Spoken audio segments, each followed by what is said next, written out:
ቴንሱዬ እንኳን ደስ አለሽ። እንኳን ፈጣሪ ዝች የተባረከች የተቀደሰች ቀን እንድታይ ረዳሽ። ፈጣሪ መጨረሻሽን ያሳምርልሽ። እመቤቴ በሰላም እንድትገላገሊ እሷ ትርዳሽ ማለት ነው። እንኳን ደስ አለሽ።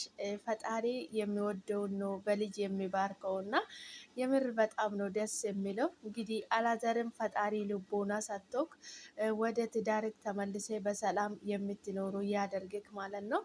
እንደዚህ ደስተኛ ሆናችሁ ስትመጡ ነው የሚያምርባችሁ እንጂ እናንተ በማንም እየተነሳችሁ መሀላችሁ ሌላ ክፍተት እያስገባችሁ ስትጣሉ በጣም ነው የሚያናድደው፣ እውነት ለመናገር ማለት ነው። ትንሱዬ በጣም ደስ ብሏታል። ፈጣሪ የተመሰገነ ይሁን፣ ክብር ምስጋናውን ይውሰደው ማለት ነው። ፈጣሪ መጨረሻችሁን ያሳምረው። ትንሱዬ እመቤቴ ትዳብስሽ። በጣም ነው ደስ የሚለው እውነት ለመናገር እግዚአብሔር የወደደውን እና የፈቀደውን ነው በልጅ ሰውን የሚባርከው ማለት ነው። እንኳን እግዚአብሔር በዚህ በተባረከ በተቀደሰ ነገር ባረከሽ ማለት ነው። ልጅ ማለት መባረክ ነው፣ መቀደስ ነው።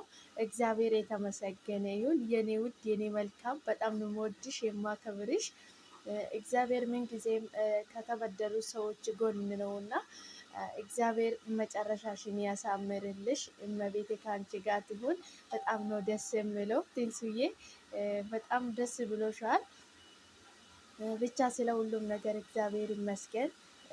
ሁሉም ነገር ማድረግ የሚችለው ፈጣሪ ነውና እንኳን ደስ አለሽ የኔ ውድ። እንደዚህ ደስ ብሎሽ ስላየሽ በጣም ደስ ብሎኛል ማለት ነው። መቼም የሰውን ደስታ የሚያስደስተው ሰው ፈጣሪን የሚያውቅ ነውና እንኳን ደስ አላችሁ።